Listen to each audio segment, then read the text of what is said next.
Welcome to a special episode of CJI Unpacked. This year, CJI is celebrating 20 years since its first report was published, and we're marking that important milestone by collecting some thoughts from leaders about what they think of CJI and how it has helped improve the criminal justice system in Northern Ireland. So I'm delighted to welcome the Minister of Justice, Naomi Long MLA, and really appreciate you taking the time to be with us. Really pleased to be here.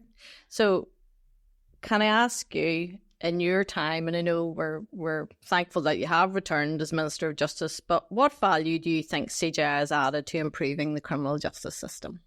Well, I suppose there are a couple of things. I mean, first and foremost, I think it's really important for public confidence in the justice system that they know that whilst there are lots of independent pieces of the justice system, they're not unaccountable.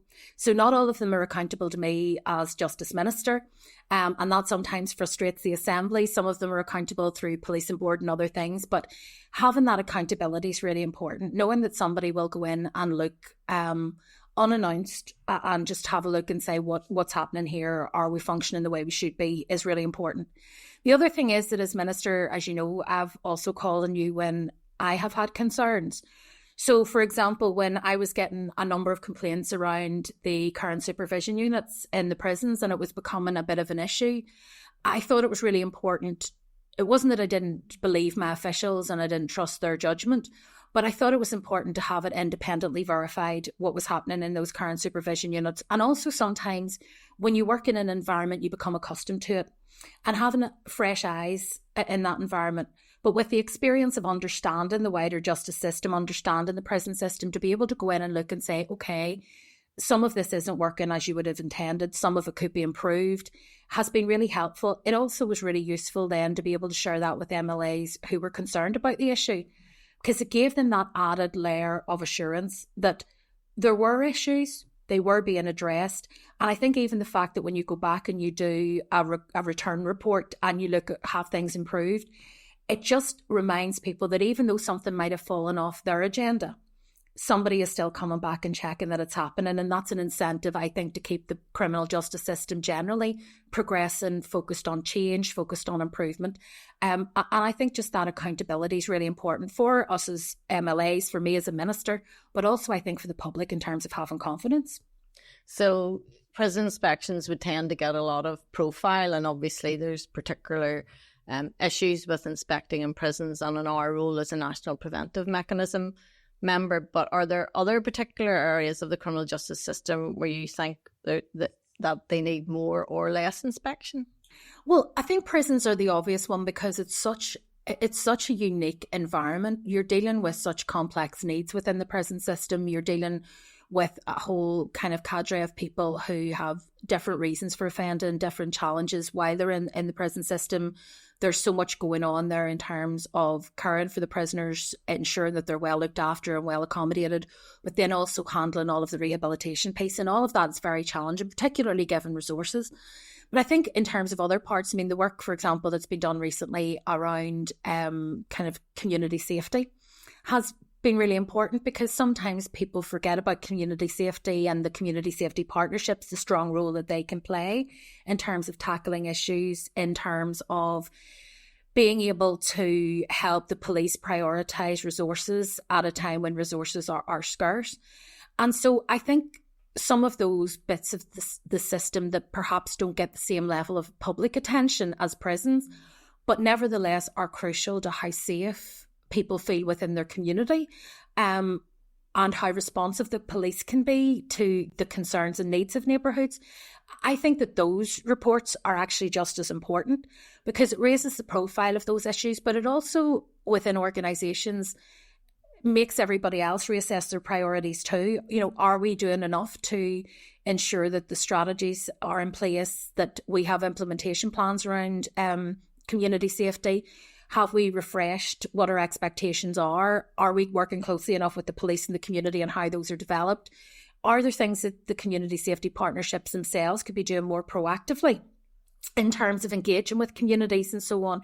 So I think just by challenging people, when it's an odd process, but in some ways when people know they're going to be inspected and their work's going to be checked, it's an incentive to want to look back at themselves self-reflectively and sometimes when you're busy, you don't do that so much, but knowing that there's going to be an inspection report means that you have that outside set of eyes, but also it's encouraging you to go, well, are we doing as much as we could? Are there things we could do differently and better? And are there areas where we're not doing what we'd hoped we were doing? And what are the reasons for that? Because sometimes it's not lack of energy or effort. Sometimes people pick the wrong objectives at the start. They've maybe not focused on the right things, or particularly at the minute, they're really challenged around resources, and that can be really difficult. So being able to articulate what the issues are and what the challenges are, I think is really important. Yeah, I think criminal justice system is obviously, and criminal justice inspectorate is obviously focused on the criminal justice system, but I think sometimes people forget that the department's remit is much wider than that. And you've lots of civil and family justice areas that actually can touch upon criminal justice systems. So in terms of your priorities for the rest of your mandate, is there anything in particular you think that CJI could assist with? Well, I suppose one of the areas we're looking at, as always, is how to speed up the justice system. And part of that is speeding it up without losing the efficacy of what we do. We want to speed it up, but we don't want it to be slapdash. We want the accuracy and the validity of convictions still to be there, the confidence to still be there. But we need to look at how we use our resource in the best way possible. And that's a piece of work that's going on at the minute within the Criminal Justice Board. There are other areas, I suppose, where, I'm particularly interested in how we modernise the justice system. We've also got a challenge around our prisons, just in terms of the estate and how little capacity we have left at the moment. And that is a priority not of our choosing. It's one that comes to us because I guess we're a demand-led service and we don't have the controls over the demand.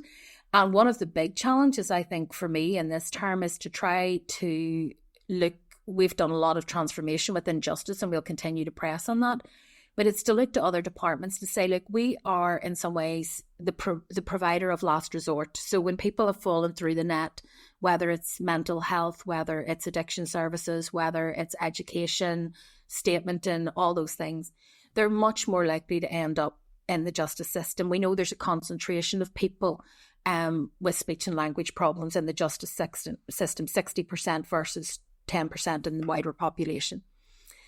We might not be able to change the upstream environment, but we can provide them with really useful data and information as to where they should be targeting their resources, which would reduce our demand.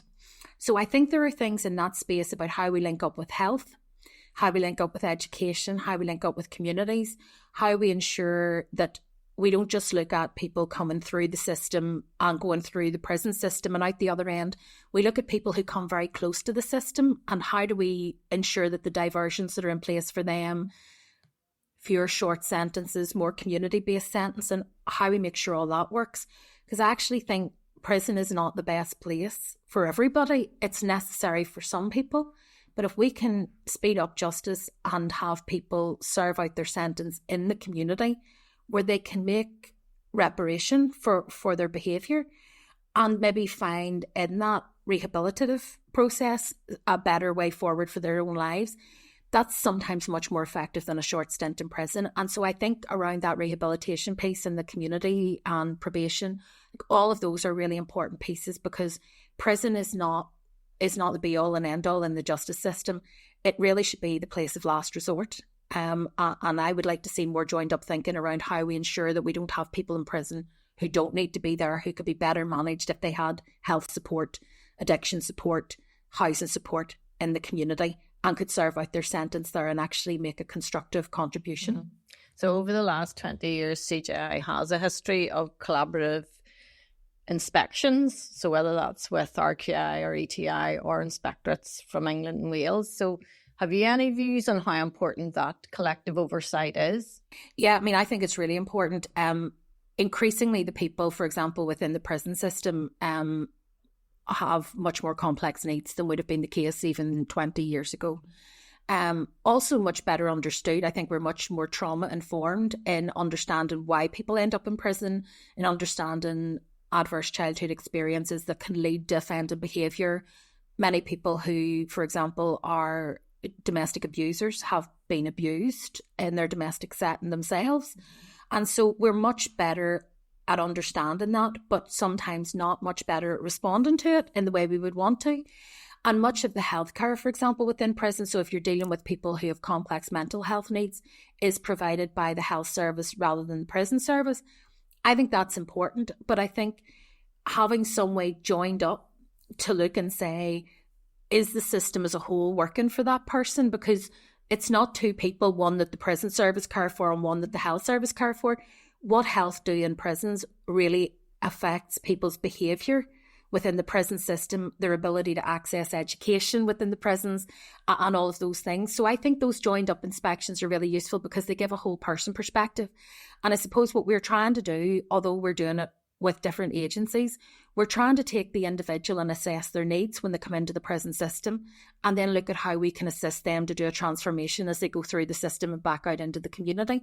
And we can only do that if it's properly joined up. And it's been useful, for example, you've been able to highlight some of the issues, for example, with medication, and the fact that medication, we know legal medication that's prescribed to prisoners is then often either taken or traded within the prison system.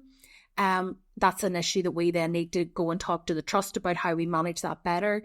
Issues around just how we manage things like addiction services within prison, even simple things or relatively simple things in the community like personal care. How you manage that in an ageing prison population is challenging. So I think the involvement of RQIA, ETI in terms of quality assuring the education offer that we have, I think all of that's absolutely vital, because we know that prisons work best when people are usefully engaged in productive activity, where they're getting an education and where they know that there's a pathway beyond prison when they come out. Increasingly now we're working with the housing executive to look at how we can do earlier intervention around where people will be housed when they come out, even if it's going to be temporary accommodation, to know what that temporary accommodation is before somebody leaves prison is a stabilising influence. And we know that those first few days and weeks tend to be the decisive ones in whether people reoffend or not. And so if we can get those first few days and weeks right, that bodes well for everybody. And I think those joint inspections are a big part of ensuring that it's all properly joined up and that it's a cohesive offer when we're actually trying to look after people. So finally, Minister, it's hard to look sometimes 2 years ahead, never mind 20 years ahead. But in terms of your ambitions for the rest of this mandate, is there anything you can share with us about where you see things coming forward? Yeah, I mean, one of our biggest challenges, I guess, in this mandate will be finances, and that will be a limiting factor, I think, for every part of the justice system, yourselves included. And I mean, we've obviously had a really candid conversation about that. I mean, I've been talking to Public Prosecution Service, and whilst they're not within my remit, you know, I've said to them, like, I'm happy to go back in the bat for the entire justice system, because we don't want the justice system to get a bit more money and then find PPS are overloaded. So we've got to get this right across the board. So finance is going to be the big limiting factor, but I think there are still things we can do. We had a lot of legislation in that first 2-year period when I was minister, and I think we now need to let that bed in. But also, you mentioned civil and family courts. We need to look at whether the work we've done around domestic abuse is feeding through, as we would have hoped, into the family courts. Is it being acknowledged if somebody is a domestic abuser, that might be the reason for anxiety around parental rights and all of those things? And I know that Jerry Hanna, as Victims Commissioner, is looking very carefully at that. But that's another area I think we need to be sensitive to, that decisions we make around criminal justice can often impact then on the family courts. The other areas for me is about bedding those in and ensure that they're working as we'd anticipated and intended. And then I suppose the other things that I'm looking forward, there's modernisation of justice, which we're taking forward. There is a sentencing bill, which we're hoping will come forward in this mandate. And that's looking at issues that have really impacted on people in terms of what are the maximum sentences for certain categories of offending, so that judges maintain their discretion, but that they're not limited by the upper thresholds that are there at the moment. And we're looking at how we can do that. And also taking account of emerging areas, I suppose. We're getting a lot of complaint from people working in public service in the front line about abuse and violence being meted out to them in the last few years. It seems to have escalated. So we were originally looking at some legislation around people working in emergency services. We're now looking at expanding that potentially out to other frontline workers. And then the third, and probably the most thorny one, will be around hate crime and how we define hate crime in law, how we prosecute it better. And obviously Judge Marinen's report is one of the ones that will influence that. So those are the three big ticket legislative pieces. But in terms of other work we're doing, I think it is about trying to maintain that forward momentum in terms of the quality of service that we provide in what is a really challenging financial situation. And obviously being able to present to the Department of Finance kind of coherent information that shows that if you underfund the service, we cannot provide the level of service that people would expect. I think having that robustness of approach is really important for us in the next couple of years. But I remain optimistic despite the challenges. I think we have brilliant people in the justice system, working in the justice system. They're often not here because they're well paid, but because they're really committed. And we shouldn't take them for granted, but equally we should be very grateful that they are as committed as they are and as passionate about their work as they are. And I think that that's the biggest asset any sector can have, is a committed workforce and people who are passionate about their jobs. And I see that in everything from probation to prisons, from policing right through. And I see it in the care and attention to detail that you take with your inspections, because there is genuine concern and interest for the welfare, not just of prisoners, but prison officers, for the staff, for the people who are working in the system, and all of that matters. So I think it's a really important way of bringing the system together and looking at whether the whole system is operating as we'd hoped. And for me, it's a really valuable tool in measuring how much progress we're actually making. Thank you, Minister. I think it's important, certainly important to the CJI team and to myself, that we're able to provide that assurance and to be able to highlight where there is good practice, as well as making recommendations for improvement. And obviously in a tight funding environment, it's important that resources are used well. It's not just about more, it's about better. So thank you so much for taking time with us today. You can find out some more information on the CJI website, and we look forward to the next edition of CJI Unpacked.